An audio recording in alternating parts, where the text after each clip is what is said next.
capítulo 11. Mateus, capítulo 11. Você, por favor, que trouxe sua Bíblia. Obrigado, Lourenço. Você que trouxe sua Bíblia.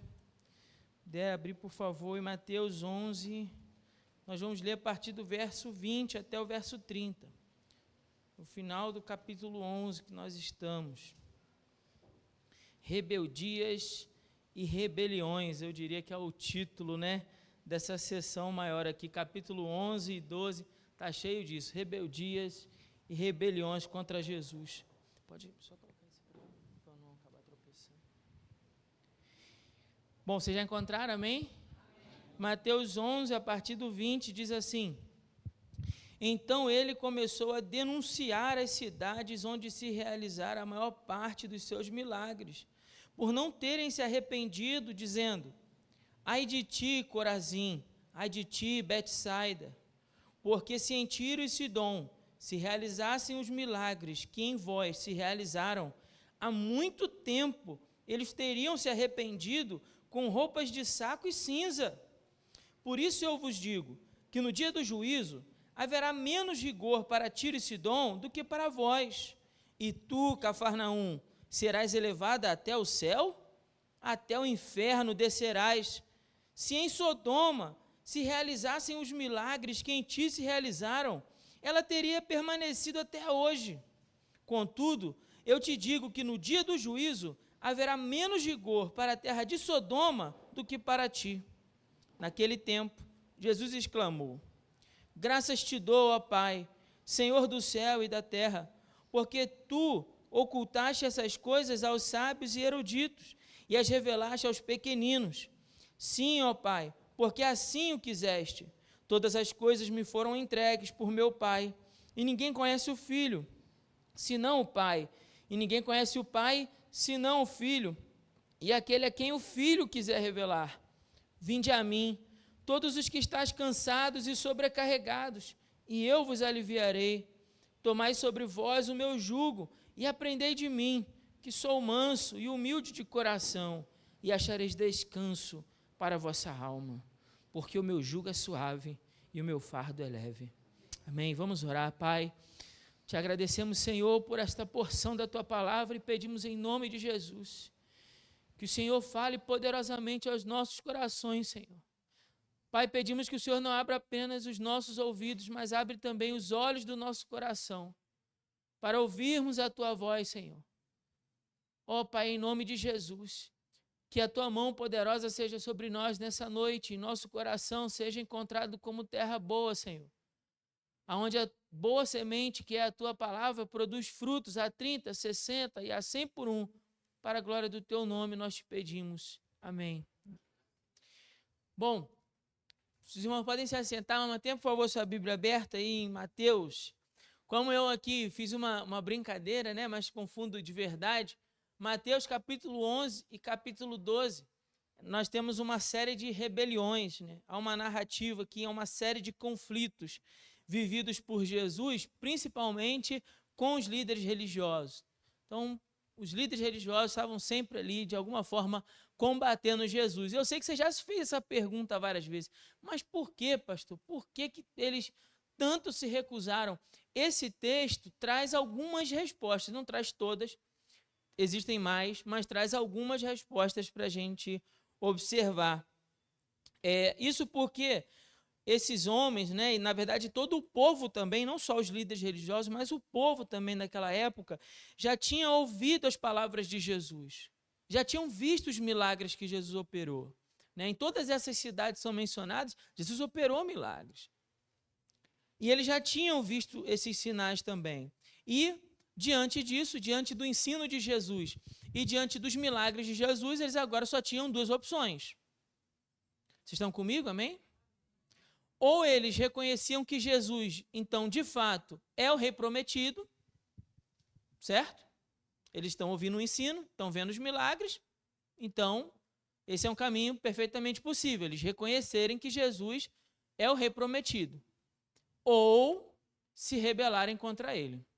Mas não tem um outro caminho, não tem uma terceira via, um terceiro caminho.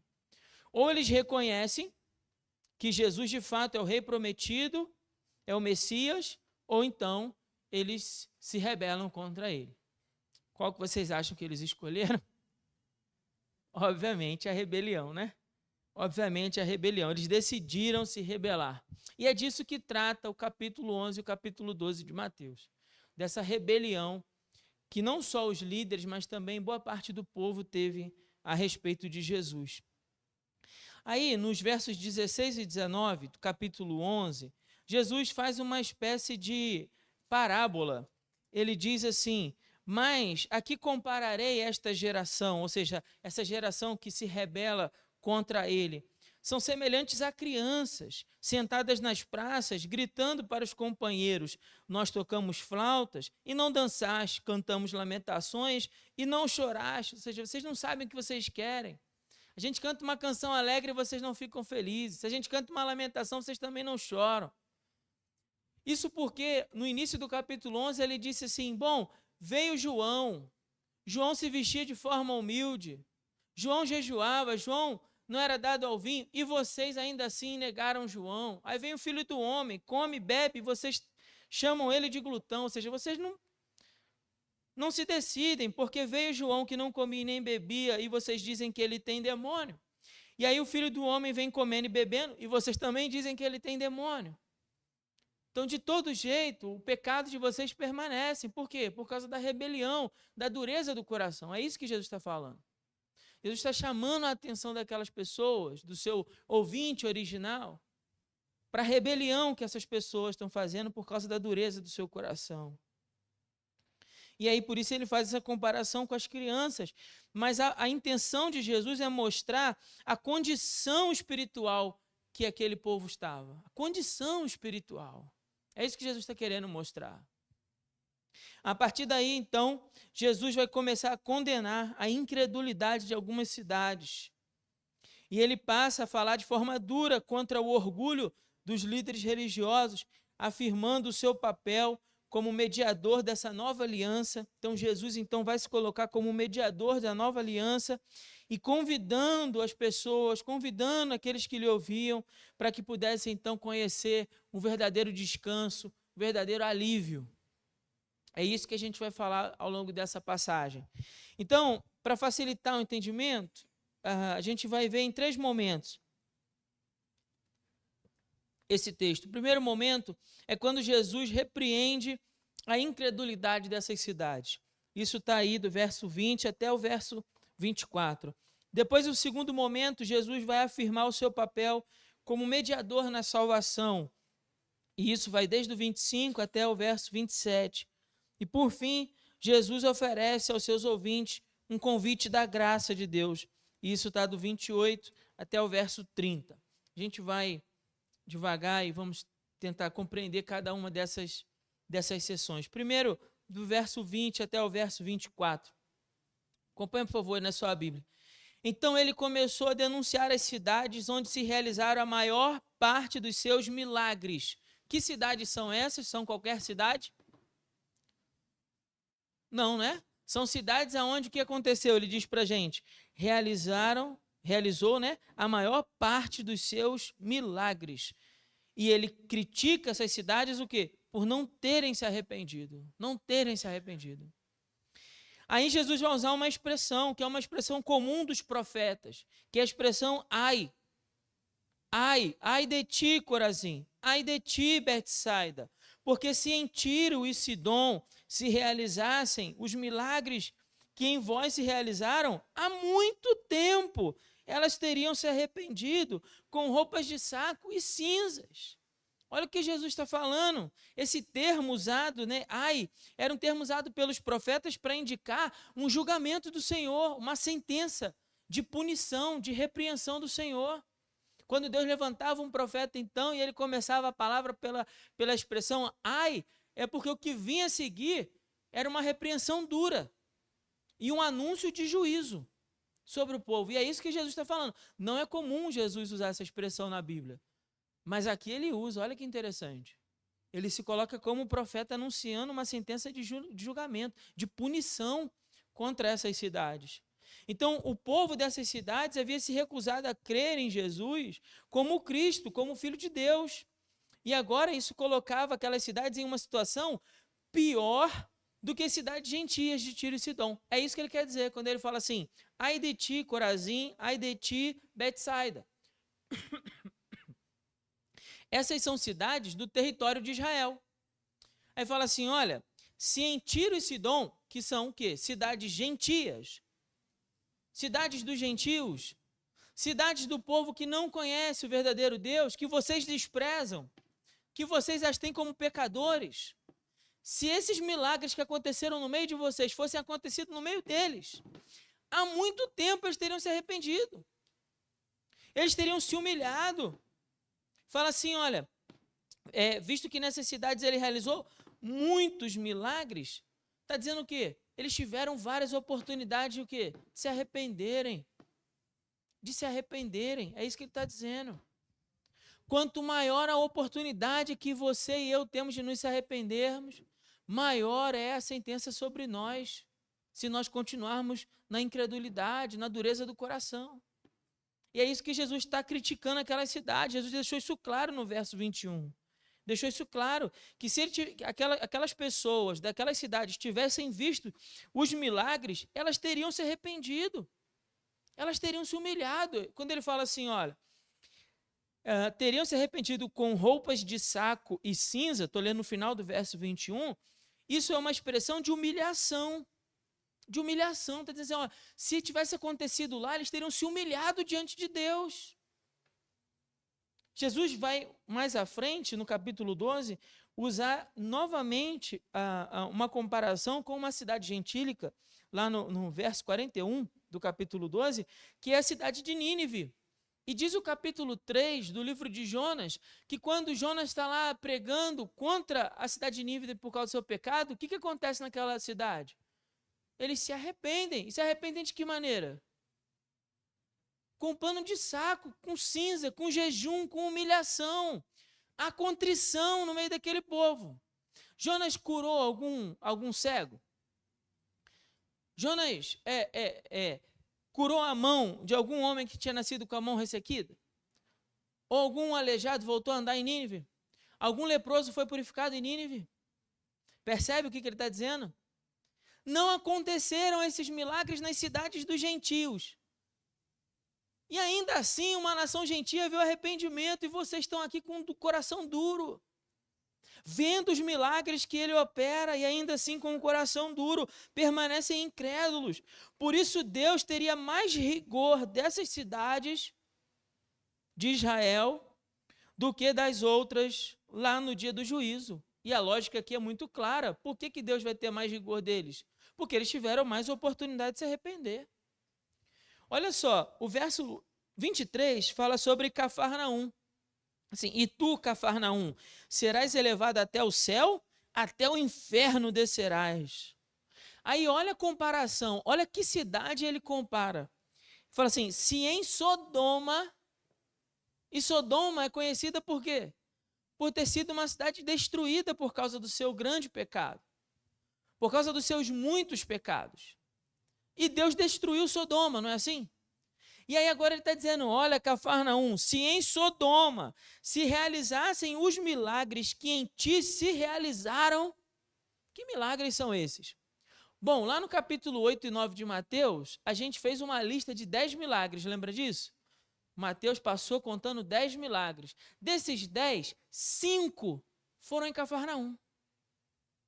Percebe por que Jesus está falando isso?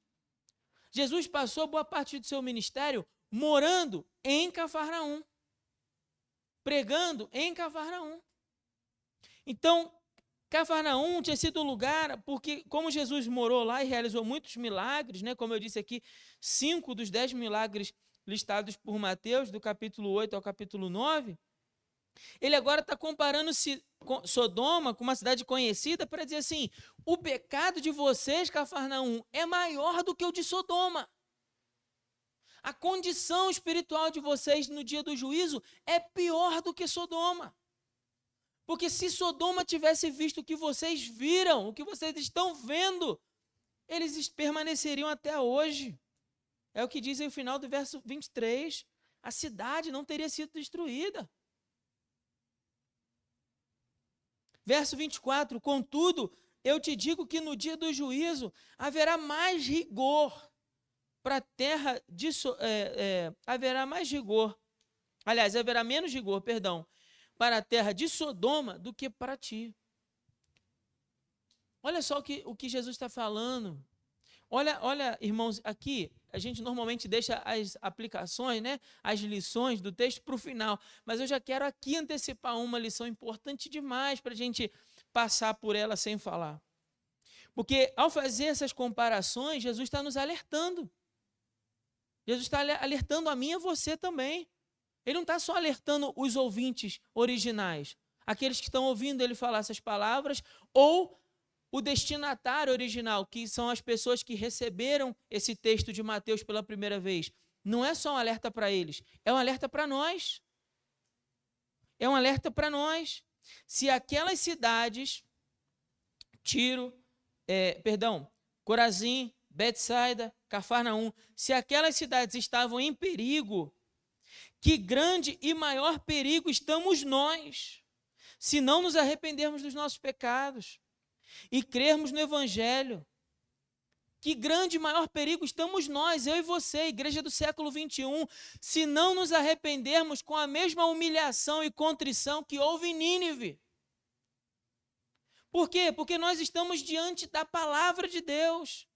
Nós estamos diante do relato da ressurreição de Cristo. Nós estamos diante das promessas da sua segunda vinda e da restauração de todas as coisas. Nós estamos diante de grandes e maravilhosos milagres. Então, se eu e você, meu irmão, nos endurecermos diante dessa palavra, nós estamos perdidos. Entenda isso. Você está em grande perigo. Essa é a palavra. Eu não estou falando isso para te colocar medo, não. Eu estou te falando isso porque é verdade. É uma questão de lógica. Veja só, Jesus colocou duas premissas. Premissa número 1, vocês precisam se arrepender dos seus pecados. Premissa número 2, se essas cidades gentílicas tivessem a oportunidade que vocês estão tendo, eles teriam se arrependido. Obviamente, qual é a conclusão que você devemos chegar? A mesma conclusão que os ouvintes dessa palavra deveriam chegar. Bom, então nossa situação é muito perigosa. Porque diante do juízo, que grande e terrível seria o juízo de Deus sobre nós se não nos arrependermos. Porque eles ali estavam diante de alguns milagres que Jesus havia realizado e diante dos seus ensinos. Agora, nossa condição é diferente? Para pensar um pouco. A nossa condição é diferente? Não é não. Na verdade, nossa condição é ainda mais séria. Porque nós estamos diante de todo o ensino de Jesus. E nós estamos diante dos seus milagres. E nós estamos diante do maior milagre, o milagre da ressurreição do Filho de Deus. E estamos diante de todas as suas promessas de restauração. Então isso coloca eu e você em uma situação de grande perigo se nós não acordarmos para isso, igreja. Todos os domingos, todos os cultos, vamos falar francamente, eu peço que você abra seu coração. Fica chateado com o que eu vou falar, não, mas abre o seu coração. Todo domingo, todo culto, você ouve a palavra, você ouve o Evangelho. E todo domingo que você vem ao culto e ouve a palavra, é Deus te dando mais uma oportunidade. E mais uma oportunidade. E mais uma oportunidade. E aí você tem outras oportunidades, que vêm por meio, às vezes, de um livramento. Você está lá dirigindo na rua e tem um acidente do seu lado, mas você passa ileso. Ou o carro é destruído, perda total, mas você está aqui vivo, são e salvo. Glória a Deus por isso. Aí tem uma doença terrível, mas você milagrosamente está aqui, vivo, para contar a história. Milagre de Deus. E os exemplos são muitos. Você pode imaginar aí o exemplo. Você conhece sua história muito melhor do que eu. Você sabe dos livramentos, dos socorros, dos milagres, da provisão, do sustento, da mão do Senhor, que você já viu inúmeras vezes. dos momentos onde você entendeu perfeitamente que Deus estava falando com você. Era você que estava falando. E você já também teve essa oportunidade. Ou eu estou falando mentira? Obviamente que não. Porque a graça comum do Senhor oferece para todos nós essas oportunidades. E dia após dia, dia após dia, relutamos em obedecer ao Senhor. E na dureza do nosso coração permanecemos rebeldes, ignorando os milagres, ignorando sua palavra, ignorando o convite da graça.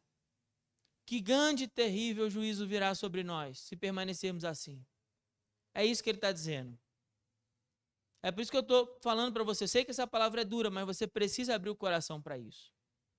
Porque estar diante dessa palavra significa estar diante de uma grande oportunidade de salvação. E eu e você não podemos ignorar essa oportunidade. Devemos nos agarrar a isso. Como? Em arrependimento. Jesus deu a deixa para nós. Ele disse assim, há muito eles teriam se arrependido e se humilhado. Ele está dizendo para mim e para você o que a gente precisa. Qual é a necessidade? Minha e sua? Arrependimento. É isso. É isso que Deus deseja de mim e de você. Arrependimento. Foi o que livrou Nínive. O que livrou Nínive? Arrepender-se. Humilhar-se diante do Senhor. Senhor, eu me rendo. Eu me rendo. A partir de agora não vou mais me rebelar contra o Senhor. Não vou mais me opor à sua palavra. Não vou mais endurecer meu coração. Eu já vi. Não precisa mostrar de novo a sua mão. Eu já entendi. Eu me entrego, Senhor. É isso que você devemos fazer. Nos entregar, nos rendermos a Ele. Deus nos tem dado grande oportunidade de confessarmos o Salvador. Nós não podemos desperdiçar essa oportunidade. Aqui eu quero fazer um apelo também àqueles que tiveram a chance de crescer num lar cristão. Nem todos nós tivemos essa oportunidade. Mas se você tem a oportunidade de, desde pequeno, seu pai, sua mãe, te criou num lar cristão, te criou com ensinamentos da palavra, te falou do evangelho, te trouxe para a igreja quando você era pequeno, te colocou na salinha da escola bíblica, na sala do ministério infantil, te falou de Jesus. Entenda essa palavra como uma responsabilidade ainda maior para você. Percebe? Porque a sua chance é maior. A sua oportunidade está sendo maior. Você é alguém privilegiado. Nem todos tivemos esse privilégio. E é justamente por isso que você precisa entender que com esse muito privilégio existe também uma grande responsabilidade. Você não pode desperdiçar essa oportunidade. Uma vez eu conheci uma pessoa que havia aceitado Jesus depois de muitos anos da vida dela. Ela disse assim, ela olhou para mim, né? Ele é até um pastor hoje, e aí falou assim, poxa, quando ele me conheceu, né? Na época eu parecia ainda mais novo do que eu realmente sou, tinha menos cabelo branco. E aí ele brincou e falou assim, poxa, como eu queria ter conhecido Jesus mais cedo, porque eu queria ter tido mais tempo para servi-lo. Então, conhecer a Cristo ainda na mocidade, na juventude, é uma oportunidade ainda maior de que você use os teus anos para servir ao Senhor, para gastar a sua vida no serviço do Senhor, da melhor maneira possível.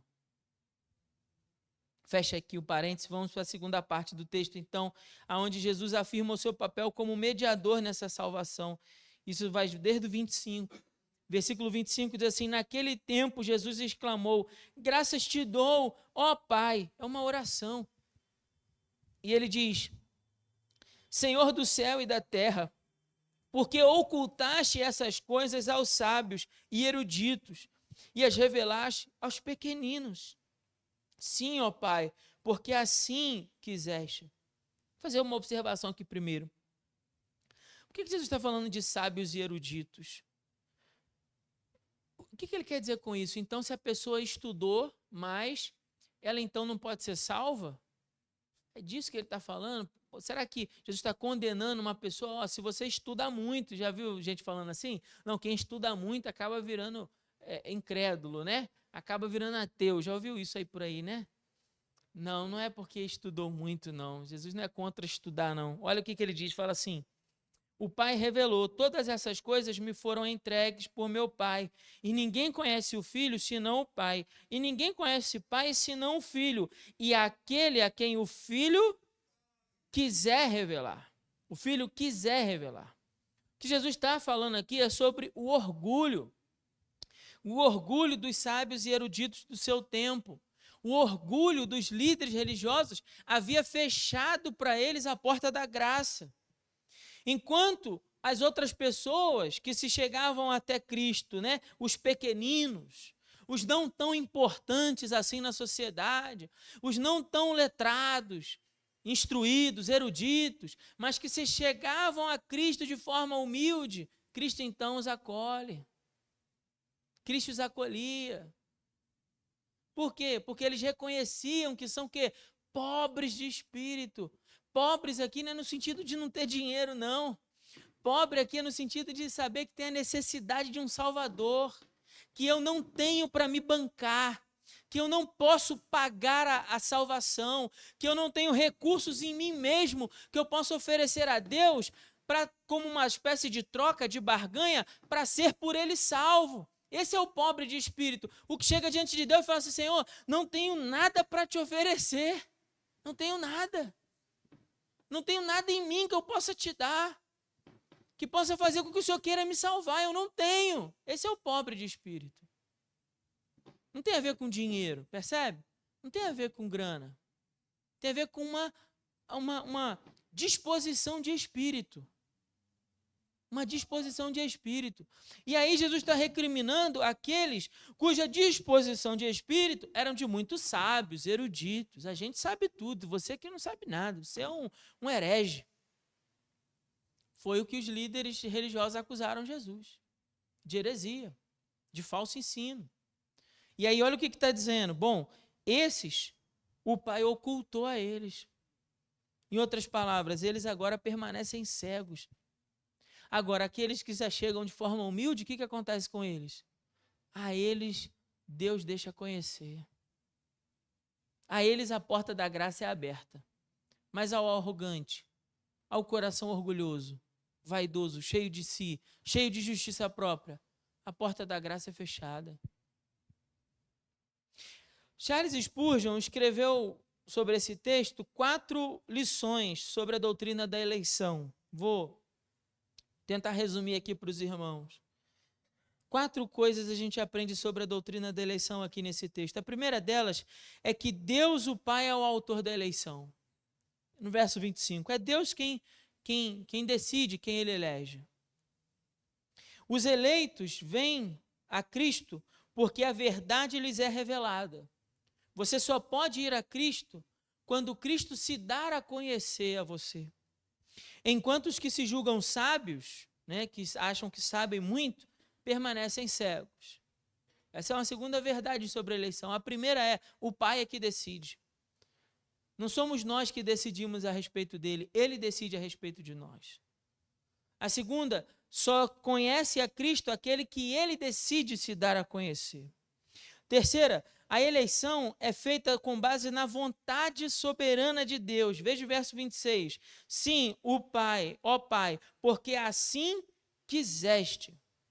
É com base na vontade de Deus que nós somos eleitos, não nos méritos, não na religião, não nas obras de justiça, caridade, doação, oferta, vir à igreja. Ninguém é aceito por Deus por causa da religião. Somos aceitos por Deus pela decisão soberana dele, da sua vontade. Ele se revela a quem quer, quando quer e como quer. É assim. Ninguém pode controlar Deus. A quem ele se manifesta, a quem ele quiser. Ele pode fazer isso com um erudito, um doutor lá no seminário, dando aula de teologia, mas ele também pode fazer isso a um morador de rua, que está de posse de um Novo Testamento, lendo a palavra. Ele faz do jeito que ele quiser. Faz para um irmão na igreja, mas faz também para um viciado na boca de fumo. Do jeito que ele quiser. Da forma que quiser. E quando ele quer. Não tem essa coisa de o dia em que... Não, a gente não tem nem que marcar um dia. culto da libertação, culto da cura, culto da restauração, culto da salvação, culto da prosperidade. A gente não pode marcar a agenda de Deus. Por quê? Porque a agenda é dele. Faz no dia que ele quiser. Se hoje for o dia que ele quiser curar, ele cura você. Amém ou não? Se hoje for o dia que ele quiser libertar, ele liberta você. Se hoje for o dia que ele quiser restaurar a sua vida, ele restaura você. Se hoje for o dia que ele quiser restaurar seu casamento, ele restaura o seu casamento. Se hoje for o dia que ele quiser restaurar sua condição espiritual, ele restaura você, espiritualmente falando. Se hoje for o dia que ele quiser reavivar você na tua fé, ele reaviva você na tua fé. Se hoje for o dia que ele marcou um encontro com você para te tomar de uma vez por todas, ele te toma, ponto final. Nem eu nem você pode se opor à vontade dele, não. A vontade dele é soberana, perfeita e agradável. Ele faz o que ele quiser, quando ele quiser. Ou você acha que você veio porque você escolheu vir?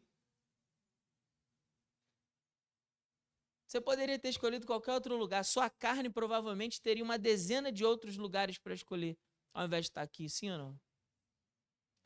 Mas se você está aqui é porque ele te escolheu. Jesus deixou isso muito claro: não foste vós que me escolheste, mas eu vos escolhi a vós. Ele é que tem nos atraído com laços de amor eterno. E é Ele quem decide se deixar a conhecer. E a nós, pastor, então, o que eu devo fazer? Irmão, eu e você só devemos fazer uma coisa: se entregar, se render. Estou rendido, Senhor. Faz o que o Senhor quiser. Eu não posso fazer mais nada por mim mesmo. Não tenho recursos em mim mesmo, não. Estou submisso à sua vontade. A quarta lição que a gente aprende nesse texto sobre a eleição é que o meio pelo qual Deus opera a eleição é Cristo. Ele faz isso por meio de Cristo. Olha o que diz o verso 27. Todas as coisas, disse Jesus, me foram entregues por meu Pai. E ninguém conhece o Filho senão o Pai. E ninguém conhece o Pai senão o Filho. E agora ele diz, e aquele a quem o Filho o quê? Quiser revelar. Todas as coisas foram entregues a Cristo, e Cristo agora é o mediador da nossa salvação. É Ele que revela o Pai a nós, é Ele que nos dá a conhecer o Pai. É o que Paulo escreveu em 1 Timóteo 2,5. Só existe um Deus e Pai, um único mediador entre Deus e o homem, Jesus Cristo, o homem. Não existe um outro mediador. Não existe um outro mediador, não existe alguém que possa nos levar a Deus que não seja Jesus. Isso está claro. Olha o que ele diz. Ninguém conhece o Pai. Só é quem conhece o Pai? O Filho. E aquele a quem o Filho quiser revelar. Então não tem esse negócio de Maria. Não tem essa história de que Maria vai revelar o Deus, Jesus. Não vai. O único mediador é Cristo. Ele é Deus encarnado em forma humana e o único que pode nos levar a Deus. Não tem uma outra pessoa, um outro santo, um outro... Enfim, não existe isso, um anjo. Não, é só Jesus. Jesus é o único caminho, não existe um segundo, terceiro caminho. Ele é o mediador. E é Ele quem pode nos dar a conhecer o Pai. Então, de maneira que se você quer conhecer a Deus, você quer realmente conhecer a Deus, você precisa conhecer Jesus. Você precisa se apegar a Jesus. Você precisa ler sobre Jesus, sua vida, sua obra, seus ensinos. Meditar sobre os seus ensinos. Na medida em que nós conhecemos a Jesus, nós conhecemos o Pai. Foi isso que ele disse a Filipe. Filipe questionou Jesus e disse, Senhor, mostra-nos o Pai, e então a gente não vai duvidar. E o que foi que Jesus respondeu a Filipe? Filipe, eu ando com você há tanto tempo e você ainda não percebeu?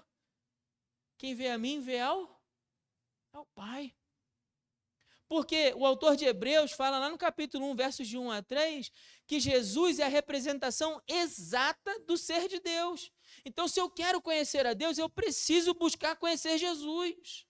Não existe esse negócio de você ter um relacionamento com Deus, irmão, se não for por meio de Jesus. Se você não nutre um relacionamento pessoal com Jesus, você não tem um relacionamento com Deus.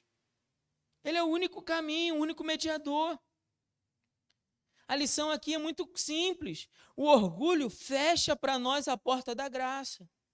E aqueles que se julgam grandes demais, sábios demais, instruídos demais, terminam em grande ruína. É isso que o texto está dizendo. Se você acha que você sabe muito, que você conhece muito, que você é o cara, você é um bonzinho, você é boazinha. Afinal de contas, nunca matei, nunca roubei, nunca fiz isso, nunca fiz aquilo, né? A gente encontra, às vezes, gente para ir, não, mas eu sou uma boa pessoa, eu sou trabalhador, fulano é bom, é trabalhador.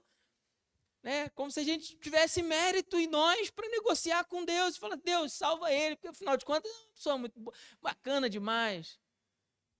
Não. Não. Se nós achamos muito, estamos em grande ruína, porque ele disse que são os humildes, os famintos, é que Deus continua a encher de bens espirituais. São os famintos. Você tem de estar faminto, irmão. Você tem que estar com fome dele. Se você vem para a igreja e já se acha muito saciado, você sai daqui vazio mesmo. E talvez saia até pior do que como chegou. Agora experimenta chegar aqui consciente da fome. Experimenta chegar aqui faminto. Senhor, estou faminto, porque eu sei que o Senhor tem mais para mim. Porque eu sei que o Senhor tem mais para mim. Porque eu sei que o Senhor pode mais, porque eu sei que o Senhor pode se manifestar para mim à luz da sua palavra, porque eu sei que o Senhor pode tocar na minha vida, no meu coração, nos meus pensamentos, nos meus sentimentos e emoções, porque eu sei que o Senhor pode restaurar a minha vida, porque eu sei que o Senhor pode restaurar a minha fé, porque eu sei que o Senhor pode acender a chama da minha fé de novamente, jogar gasolina no fogo do meu coração, Senhor. A minha fé está tão pequenininha, está enfraquecendo, Senhor, mas eu sei que o Senhor tem mais para mim, eu sei que o Senhor pode sair daqui, eu posso sair daqui com uma fé fervorosa no Senhor, porque o Senhor pode me visitar nessa noite, o Senhor tem algo a falar comigo, eu vou manter minha Bíblia aberta, o pregador está falando, alguma coisa aqui o Senhor quer para mim. Eu duvido que você saia daqui vazio. Eu duvido. Que Jesus disse isso. Se a gente fosse até Ele com fome, bem-aventurados seríamos, porque nós seríamos saciados. Saciados. Mas tem gente raquítica, desnutrida. São os fariseus aqui nesse tempo. São os religiosos, cheios da religião, desnutridos, anêmicos. Mas achando o quê? Estão de estômago cheio. Bom, por outro lado, aqueles que chegam a Jesus com o coração faminto e humilde, são por ele saciados. Por fim, o texto nos apresenta o convite da graça de Jesus. Verso 28, ele diz assim, vinde a mim, todos os que estáis cansados e sobrecarregados, e eu vos aliviarei. Que convite maravilhoso, que convite extraordinário Jesus fez a mim e a você. Não só aos ouvintes daquele tempo, mas a mim e a você também. O convite de Jesus foi dirigido em primeiro lugar, é claro, àqueles homens que estavam ali ouvindo ele, e aqueles homens que estavam ouvindo ele eram homens que estavam carregando duras cargas e sobrecargas. Que cargas e sobrecargas são essas? As cargas e sobrecargas que os fariseus tentavam colocar sobre o povo, de maneira a fazer com que o povo achasse que uma obediência meticulosa da lei era isso que faria eles serem aceitos por Deus. Então, na medida em que eles obedecessem, rigorosamente, cada detalhezinho da lei, dessa maneira eles seriam aceitos por Deus. Mas nenhum de nós consegue obedecer toda a lei, nós tropeçamos, sejam por palavras, por obras, por pensamentos, a gente vive tropeçando. Qual é o homem que consegue isso? Então aquele povo se sentia o quê? Tremendamente cansado. A gente até tenta, Jesus. A gente até tenta agradar a Deus e fazer o que os fariseus estão pedindo, mas a gente não consegue. Essa é uma carga pesada demais, dura demais. E o pecado gera em nós o quê? Cansaço. Desde o Éden foi assim. Preste atenção aqui no que eu vou dizer. Desde o Éden foi assim. O homem e a mulher pecam. Deus fala assim, agora do suor do teu rosto você vai comer o teu pão. Vai ser dura a vida agora. A terra vai te dar espinhos e abrolhos. Vai ser duro. E cada criança que nascia, eles então faziam a expectativa de que aquela seria a criança de Gênesis 3,15. da tua semente vai nascer aquele que pisará a cabeça da serpente. Cada criança que nascia, geração após geração, eles ficavam torcendo para que fosse quem? Aquele que viria para trazer alívio. Quando Noé nasce, o pai dele acha que é ele. Se você depois for ler lá em Gênesis capítulo 5, capítulo 6, você vai ver que o pai de Noé achava que era Noé. De alguma forma, o texto não diz, mas ele achava que era. Que aquele menino seria o menino que traria a eles alívio da dureza da vida do pecado. Não era Noé. Também não era Abraão. Nem Davi, nem Moisés. Mas é Jesus. E agora eles estão diante daquele que pode realmente trazer alívio pela vida dura e pelo cansaço, a fadiga que o pecado gerou. Eles estão diante daquele que pode trazer alívio. E esse que pode trazer faz um convite maravilhoso. Vinde. É um convite aberto, é um convite amplo, é um convite para todos, seja homem, mulher, adulto, jovem, velho, criança. É um convite para todos os homens em todos os lugares, em todas as línguas, em todas as culturas, de todas as classes sociais. Jesus não fez nenhuma distinção de nenhum tipo. Ele só disse vinde. Nenhuma distinção de nenhum tipo. Jesus só disse vinde. Você precisa vir. Venha. Esse é o convite da graça. Todos podem vir a Ele. Seja homem, mulher, todos podem vir a Ele. Seja qual for a condição de vida que você se encontra hoje, você pode vir a Ele. Isso inclui a mim e a você. E cada um que vai a Ele é por Ele salvo. Tem dele alívio, refrigério para a sua alma. O que mais ele diz? Ele diz, vinde o quê? A mim. O convite é para ir até quem? Jesus, não necessariamente até a igreja, percebe? Não até uma instituição. Jesus não convidou as pessoas para irem para uma instituição religiosa.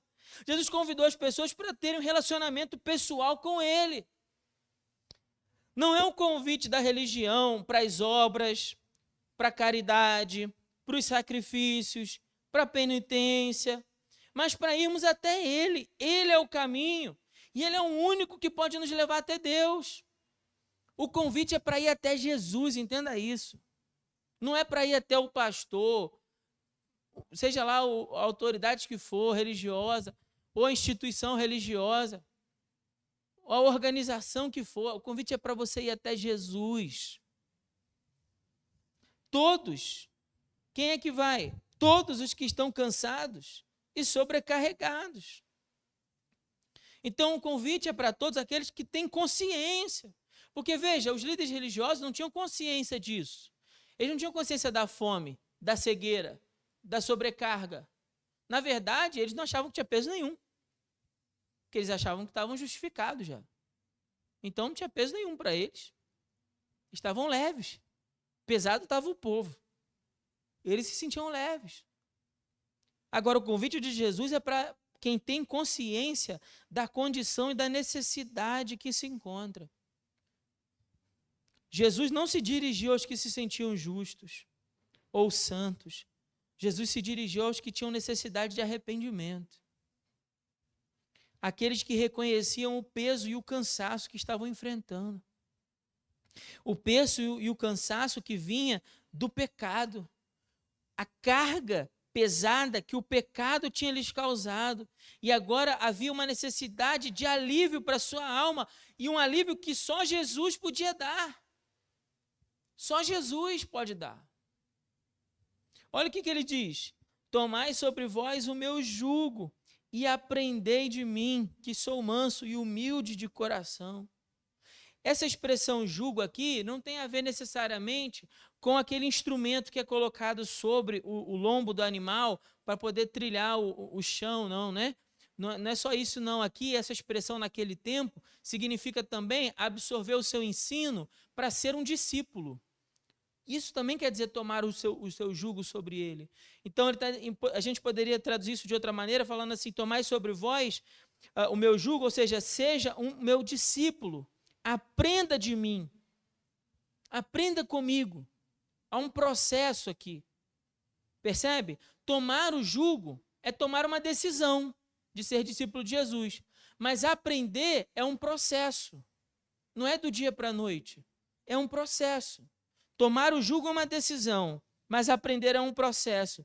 E aí ele nos traz uma promessa maravilhosa. Olha o que diz o final do 29. Ele fala assim: e achareis descanso para a vossa alma. Essa é uma promessa gloriosa. O descanso que eu e você precisamos não está naquelas férias maravilhosas que você está programando lá para, sei lá, para alguma praia maravilhosa do Nordeste, né? Ou para, sei lá, algum país da Europa. Você está ali programando aquelas férias, juntando dinheirinho, né? Cada moeda, e sonha com isso. Assim, não, quando eu for lá, aí eu vou descansar. Vai ser sombra e água fresca, né? Água de coco, tal, aquele guarda-sol ali na praia, e aí sim eu vou descansar, né? Aí a gente atribui esse descanso a um lugar, não está num lugar. Ah, não, quando eu estiver com aquela pessoa, quando eu rever aquela pessoa querida, então eu vou poder descansar ali, sentar, comer um pão de queijo, tomar um café com ela, bater papo. Não, não é qualquer pessoa. Não é um dia da semana, porque, veja, os fariseus achavam que era um dia da semana. Não é à toa, capítulo 12 começa com uma história em que dia? No sábado. Não é à toa. Porque eles achavam que um dia da semana, porque Deus santificou o sábado pela lei, então, à medida que a gente obedecer à lei, naquele dia, então, a gente vai ter o descanso, mas o sábado também não pode me livrar dos meus pecados. O único que pode me livrar dos meus pecados é Jesus. O cansaço da alma fadigada vem, irmão, muitas vezes, não é só porque você está trabalhando muito, não. Pastor, sabe por que eu ando cansado? Porque eu estou trabalhando muito. Estou trabalhando muito. Por isso que eu ando cansado. Você acha mesmo que é só isso? Quanto tempo você não ora? Você não lê a Bíblia? Não passa tempo com Deus, em devoção pessoal. Aí você acha que o cansaço só fadiga do trabalho? Pensa aí direitinho desse negócio. Tem algo errado que não está certo. Não tem a ver só com isso. Pecado gera cansaço, gera fadiga, gera desgaste. Sobrecarga tem a ver com uma carga além daquela que você deveria carregar. O seu trabalho é uma carga que você devia carregar mesmo. Mãe. Não é assim? Seus afazeres são atribuições, cargas propostas a você. Claro que você não pode abusar disso. Guardada a devida proporção, uma certa carga já é. Agora o problema aqui é a sobrecarga, é a carga além daquela que é devida. E ele está dizendo assim, olha, você vai achar descanso, e é um descanso para a vossa alma, e esse descanso não está num lugar ou num dia da semana, não. Esse descanso está numa pessoa, e é na pessoa de Jesus.